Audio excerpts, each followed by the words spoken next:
Болсноосоо хойш 2 удаа хойшилсан дээд шүүхийн хурал 3 дахь удаага 2017 оны 5 дугаар сарын 16-ны өдөр болжээ. Дээд шүүхийн хурлын бүрэлдэхүүнд даргалагч шүүгчээр Алтан Чимэг, илтгэгч шүүгчээр Амар сайхан, бүрэлдэхүүнд нь шүүгч Золзоя Цагаан цоож Цолмон нар багтжээ. Дээд шүүх авилгад өгсөн тал буюу GPF компани талд шийдвэрлсэн анхан шатны шүүхийн шийдвэрийг хэвээрүүлдээж давж заалдах шатны шүүхийн шийдвэрийг хүчингүй болголоо. 2017 оны 5 дугаар сарын 16.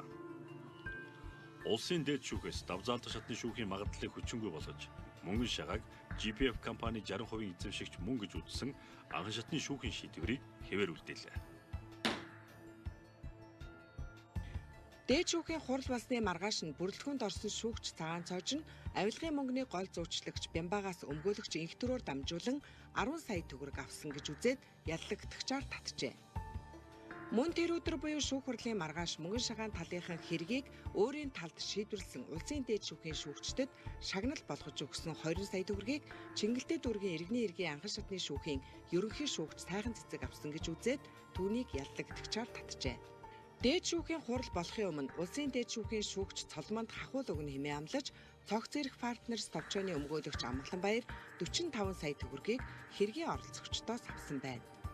Уг мөнгийг Чингэлтэй дүүргийн нутаг дэвсгэрт улсын дээд шүүхийн шүүгч Цолмонд Амгаланбаяр өгсөн гэж үзээд яллагдагчаар татсан ч шүүгч Цолмон уг мөнгийг аваагүй, өөрийг нь хилмигдүүлж байна гэж үзээд үндэсний аюулгүй байдлын зөвлөл авилгатай тэмцэх газар прокурор зэрэг холбогдох газруудад ханджээ.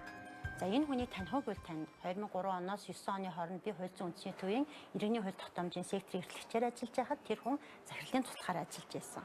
За энэ хүн намайг таньдаг гэдгээрээ хэргийн оролцогчдоос миний нэрийг барьж мөнгө авсан байдığım байна.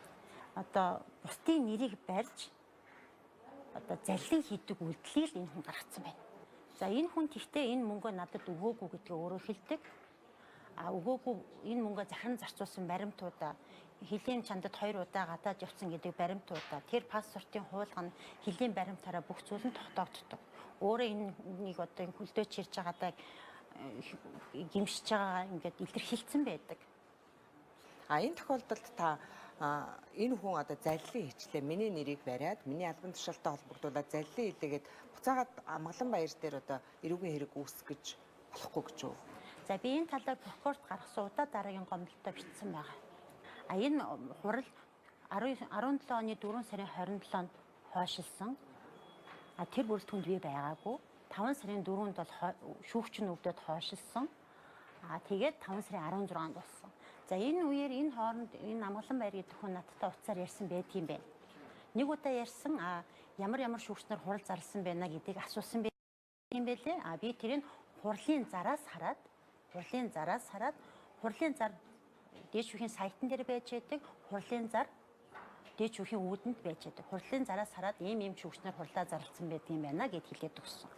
Тэр үедээ одоо танд ямар нэгэн байдлаар мөнгө төгрөг яриаггүй юу? Ямарваа нэгэн одоо мөнгө төгрөг ярих эсвэл тэрний талд шийдвэр гаргаараа гэсэн ямар ч яриа болоогүй. Одоо тийм нэхэмжлэлтэй тийм хэргийн одоо хин хурал зарласан байна гэдгийг асуусан юм.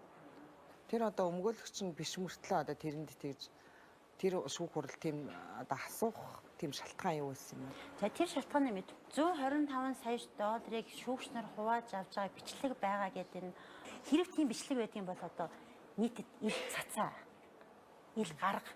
Үнэхээр тэн дотор нь яг ямар шүүгч нь байгаа юм. Энэ яллагдагчаа татагтаад байгаа энэ 6-аас хэн нь байгаа юм. Хэн байхгүй байгаа юм. Хэсэг хүмүүс хоорондоо хүний тухай яриад нэг хүний нийтгэл өнөмж төрүүлэхэд уцаар надтай ярьсан. Одоо энэ технологиг хэрэглэх юм бол хэний ч ажил албан тушаалыг авч болно.